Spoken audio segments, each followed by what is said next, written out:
Yo, what's good, y'all? It's your boy Tweedy back in another video. And today I'm going to be going over some matches I played on stream yesterday. Some good sets. In this video, I'm playing against Six, who's one of the best Smoke players. Won a lot of big online tournaments with Smoke. Did alright at Evo.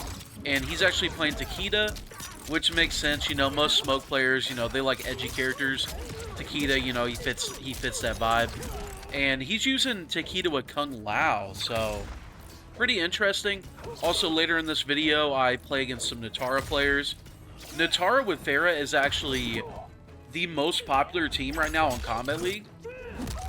At least, like, in the higher ranks right now. Maybe not at, like, lower ranks.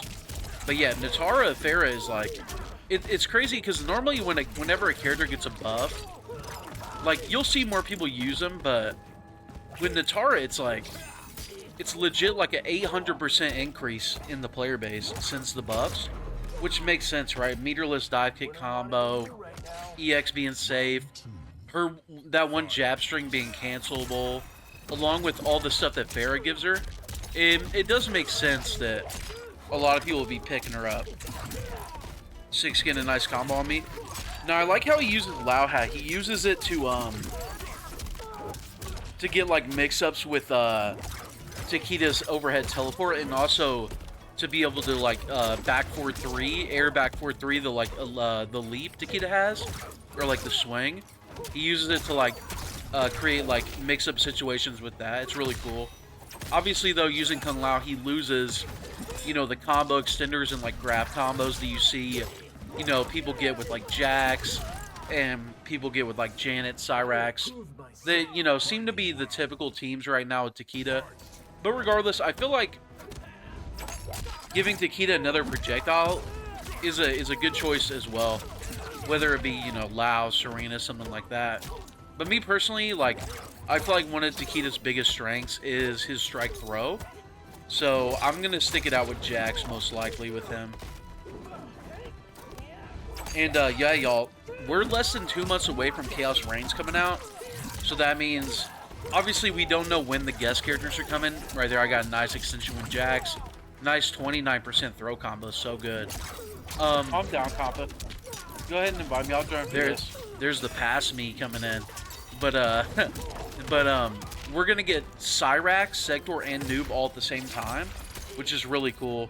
Hopefully, the guest characters don't take too long to come out. Like, if you remember in the trailer, they showed Ghostface, then they show T-1000, then they show Conan. So hopefully, I think like the theory right now is that Ghostface will come with Halloween. That would only be a month after Chaos Reigns comes out. That's pretty crazy. But if they're really planning on doing like yearly expansions, similar to like, you know, a game like Destiny, or, you know, does Destiny do yearly expansions? But anyways, I think they're thinking about doing yearly expansions until they're done with MK1. So it would make sense to, you know, roll these characters out kind of quick. Like, they could do Ghostface in October, they could do T-1000 in December, they could do Conan in February, or like March. Oh, I haven't tried Jaina. I can't do the 3 punches. Should have bowled me. But then they could release the like expansion trailer for year 3 in like, I don't know, like April, and then it comes out in like, you know, like July or August of next year, something like that. I think they might do it like that. Right there, he got a nice fatal blow combo on me. Pass me coming in. Noob, you want to hit 224 instead of 24? It like buffers it. There's Pass Me giving us some advice. Yeah, I tried to pick sets to go over where I don't talk a lot, so Pass Me doesn't interrupt Future Me too much, because you don't ever want Past You to interrupt the progress of Future You, you know what I'm saying? Like I was saying in that past video. But, I'm not gonna lie, y'all, I don't really care too much about, like, the gender swap robots too much. But, to be honest, like, the more I think about it, like, yeah, I don't really care about, like, the characters themselves, necessarily. But I feel like their gameplay might make up for maybe me not caring about like who they are and stuff. Because Sector and Cyrax, I mean, they always have really interesting designs. They always have a lot of sauce and juice, especially Cyrax. And Sector is looking like she's got a lot of sauce as well with like those flights and like the like reflight and stuff in the air. Looks like she'll have some big combos. She'll probably have good projectiles. So yeah, Sector looking really cool. Cyrix looking really cool gameplay wise. And that's kind of how I feel about Ghostface and Conan as well. I actually noticed in my video where I gave my honest thoughts about the DLC, the one thing I didn't talk about is Ghostface. My opinion on Ghostface is, okay, so I'm a huge Scream fan. Like, I love Scream, grew up on the movies. I'm even, like, into the new ones, even though, like, those ones are, like, done since, like, the whole cast left. But my thing with Ghostface is, like, I don't mind Ghostface being an MK. Like, I don't love it or hate it, even though I love Scream. But the gameplay is going to decide a lot for me. Like, how are they going to... What kind of gameplay is Ghostface going to have? Is Ghostface going to be rush down? Is it going to be, like, kind of a well-rounded archetype with, like, knife projectiles? Is Ghostface going to have, like, setups? Will he be kind of like, you know, Injustice Joker, maybe? Are there going to be, like, multiple Ghostface using moves? Because if you know Scream, you know there's always multiple Ghostface. For the most part, I think there's, like, one movie where there's one Ghostface. But most of the time there's multiple.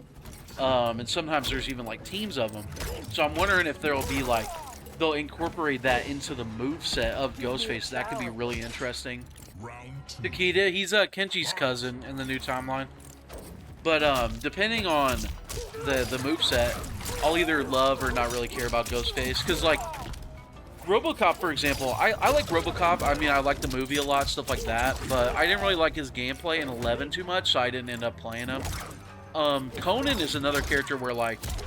So I haven't seen the Conan movie since I was a kid. So, like, maybe I should rewatch it and that'll give me hype. But I feel like Conan's a character where I don't really care that much about right now. But if his gameplay is sick, if it's like Kotal Khan type of gameplay, like command grabs, huge sword normals and specials, stuff like that, then I feel like I'll really like Conan. You know what I mean? Like maybe he has a strong armored move, something like that. I feel like that could really win me over. T1000 though, I feel like T1000 is gonna be sick. Like, there's so many things they can do with his gameplay. I'm sure he'll have big normals. Sure, he'll have really interesting specials, good combos. Now, Six actually switched to Serena here, so it really seems like he likes to have a projectile with Takeda, which I respect, right? Because he doesn't have a regular projectile. Right there, I got a sub. Appreciate the support from Frenzy. Yo, Frenzy, thank you so much for the 11 months. Let's go. Hell yeah. Hell yeah, Frenzy, thank you.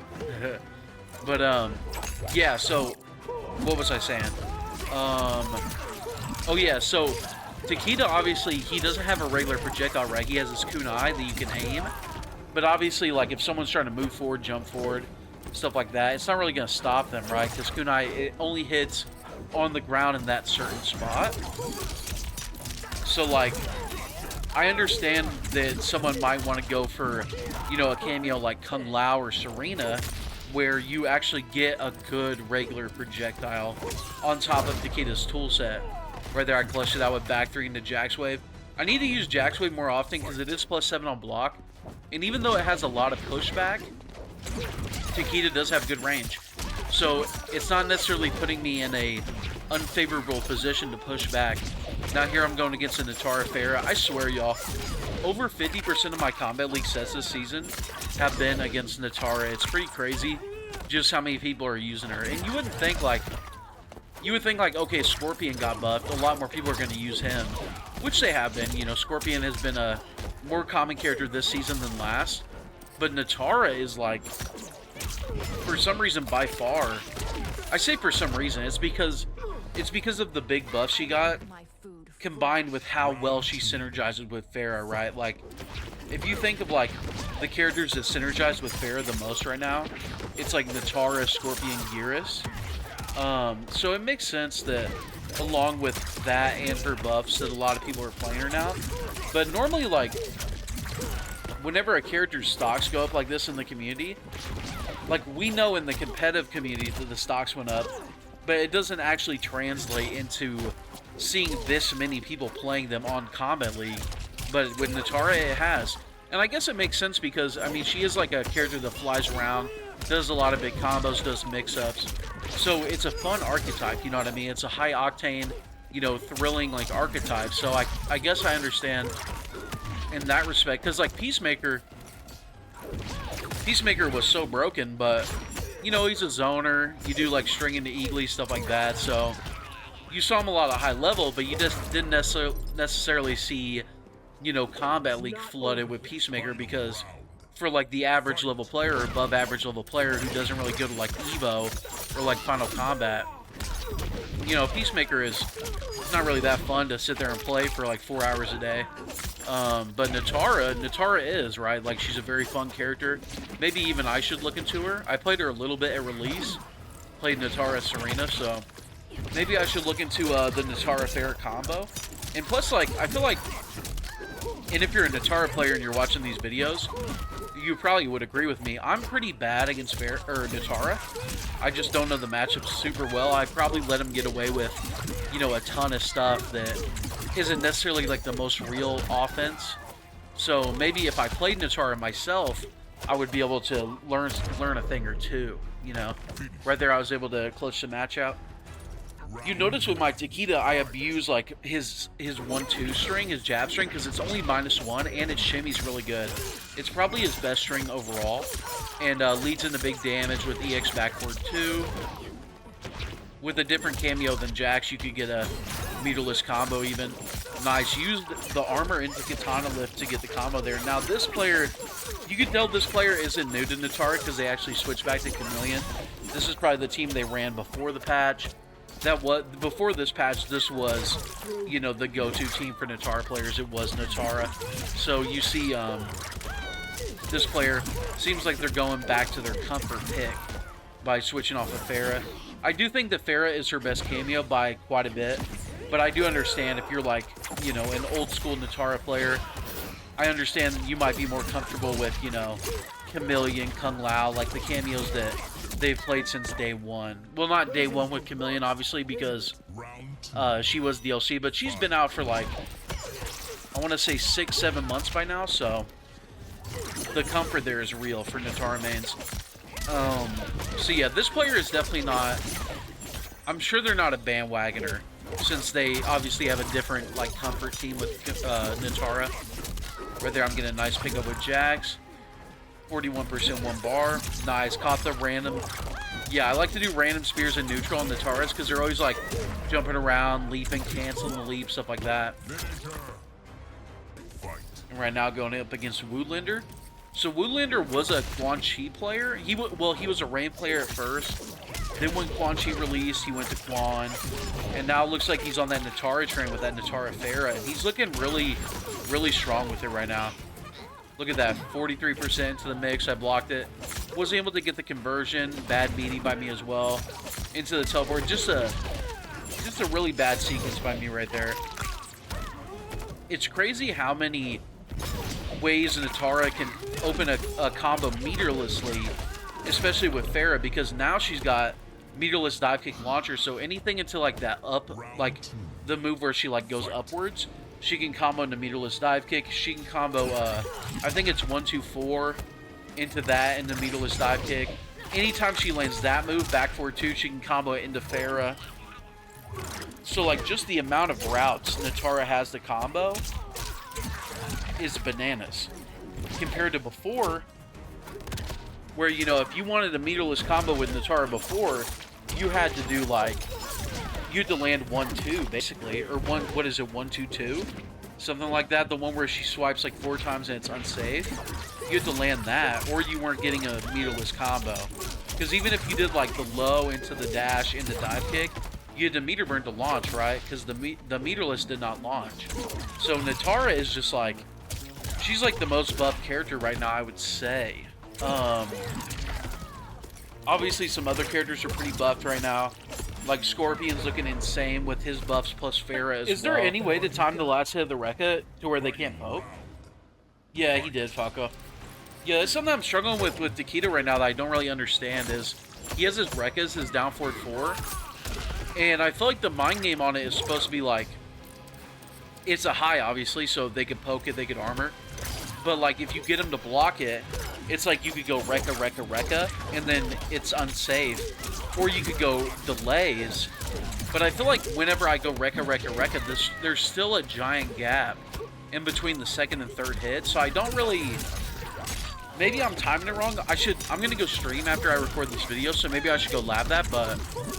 Yeah, I don't really understand. I don't know, it's kind of strange to me. Maybe if you delay the second Rekka, then they'll delete the gap between the second and third. Because I know if you delay the second Rekka, it creates more blocks than on it.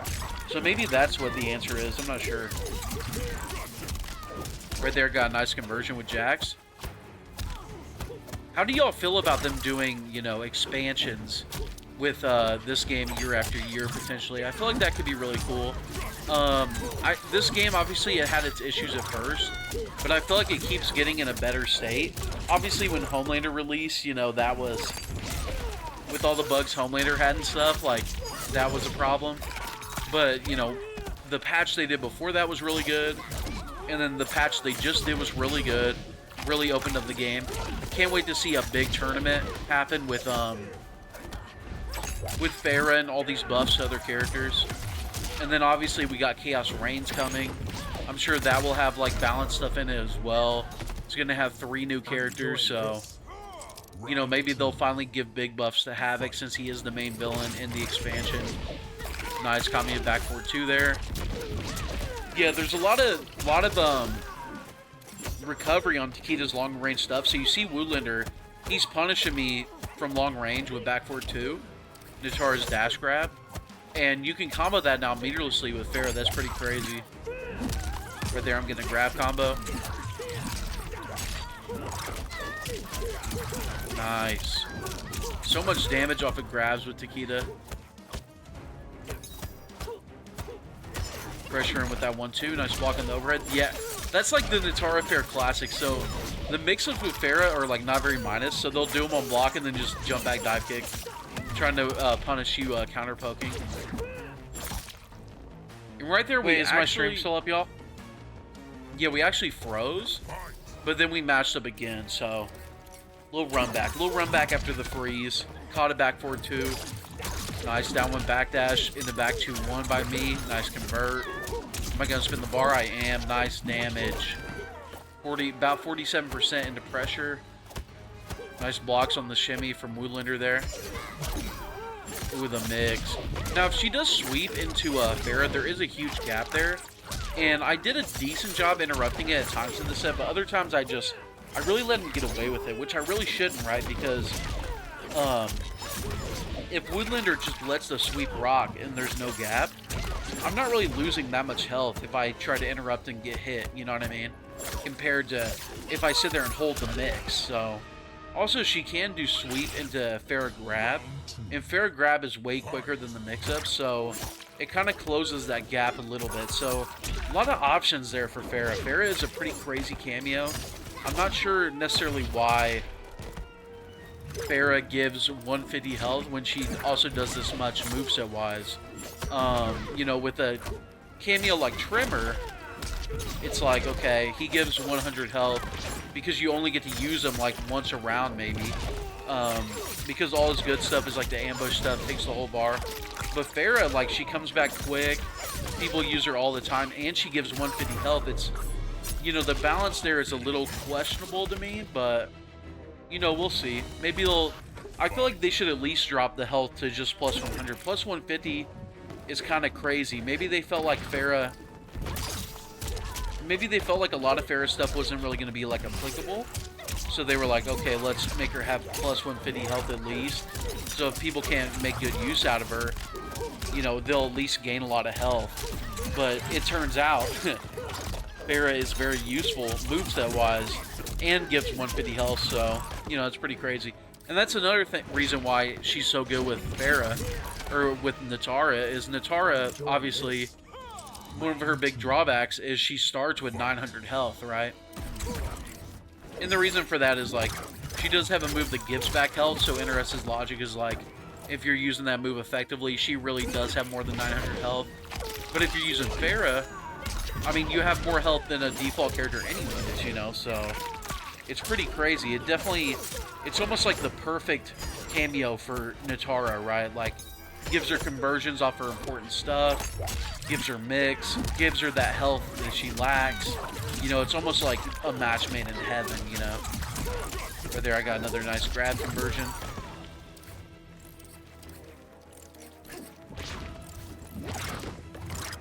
I'm trying to catch him in the air there with forward 1. Takeda's forward 1.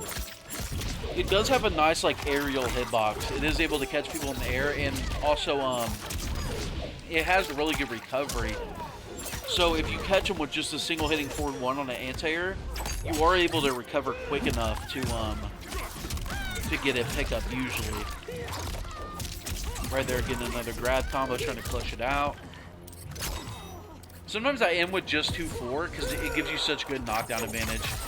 Right there, I was able to catch him with a fatal. Let's go.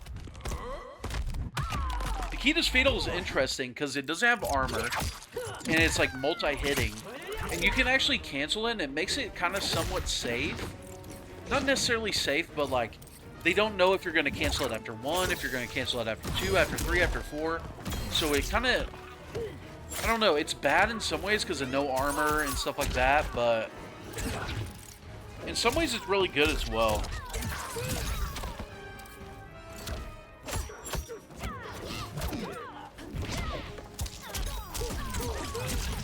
I'm not gonna lie, y'all, when I get like 21 minutes into a video and I've just like been talking the whole time, I get kind of like mentally like gassed. I see why commentators have co-commentators, because like solo commentating is like mentally exhausting. But Woodlander get a nice pickup there. But I appreciate all the support lately on my content, y'all. It's been going amazing. Definitely gonna keep it up. Definitely excited for Chaos Reigns. Hopefully they add like online lobbies, online practice. Those are things that, you know, we've been wanting the whole lifespan of this game. Hopefully they finally add that stuff. That would be amazing. Because this game, like, it keeps getting in a better state, right? Like, they added crossplay. Crossplay runs decently. They got rid of, like, black screens, the desync thing. They fixed Homelander's bugs.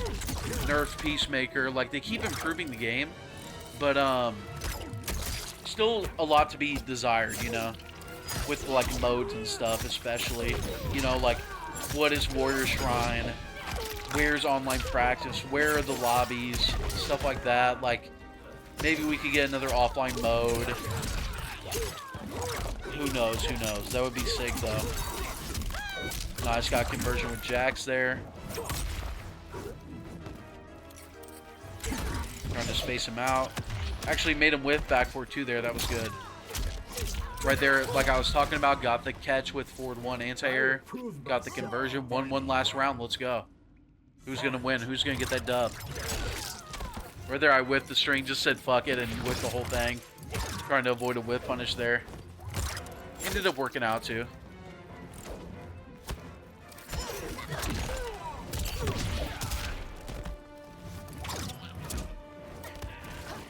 Nice forward grab there from Woodlander. Okay. I love Takeda's air shuriken. It's so quick. Trying to get that swing into Jax. Jax doesn't quite connect.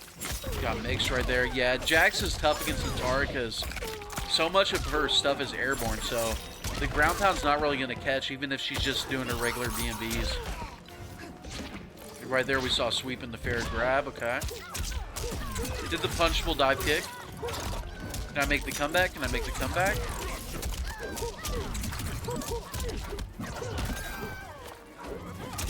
Jax ground pound. What's going to happen here? Trying to shimmy. Woodlander. Oh, nice. And I rage quit. The clean rage quit. Sometimes, you know, it's a bad ending, y'all. Sometimes it's a bad ending for the hero.